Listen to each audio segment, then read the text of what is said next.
Hello, boys and girls. I'm going to be reading a chapter out of the story, Frog and Toad Are Friends today. And the chapter is called The Story. It's really funny. I hope you enjoy. One day in summer, Frog was not feeling well. Toad said, "Frog, you are looking quite green."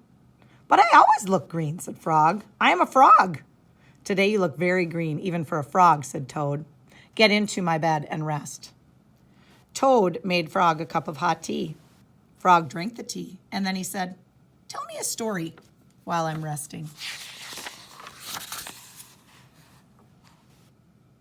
"All right," said Toad. "Let me think of a story to tell you." Toad thought and thought, but he could not think of a story to tell Frog. "I will go out on the front porch and walk up and down," said Toad.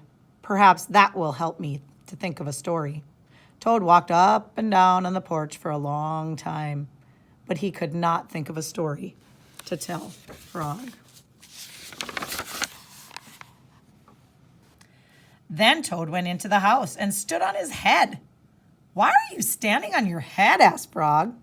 "I hope that if I stand on my head, it will help me to think of a story," said Toad.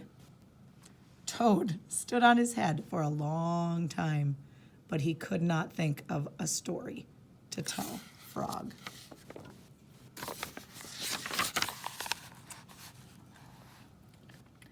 Then Toad poured a glass of water over his head.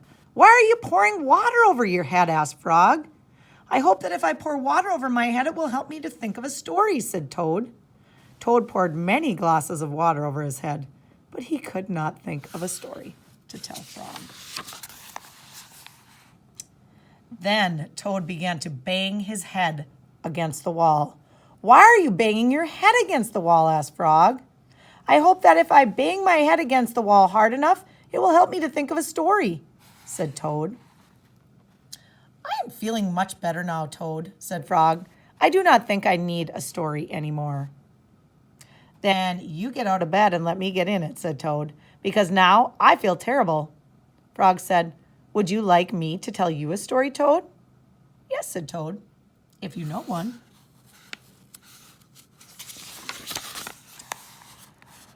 "Once upon a time," said Frog, "there were two good friends, a frog and a toad. The frog was not feeling well. He asked his friend, the toad, to tell him a story. The toad could not think of a story. He walked up and down the porch, but he could not think of a story. He stood on his head, but he could not think of a story. He poured water over his head, but he could not think of a story. He banged his head against the wall, but he still could not think of a story. Then the toad did not feel so well, and the frog was feeling better. So the toad went to bed, and the frog got up and told him a story." The end. "How was that, Toad?" said Frog. But Toad did not answer. He had fallen asleep. I hope you enjoyed it. Another one coming up soon.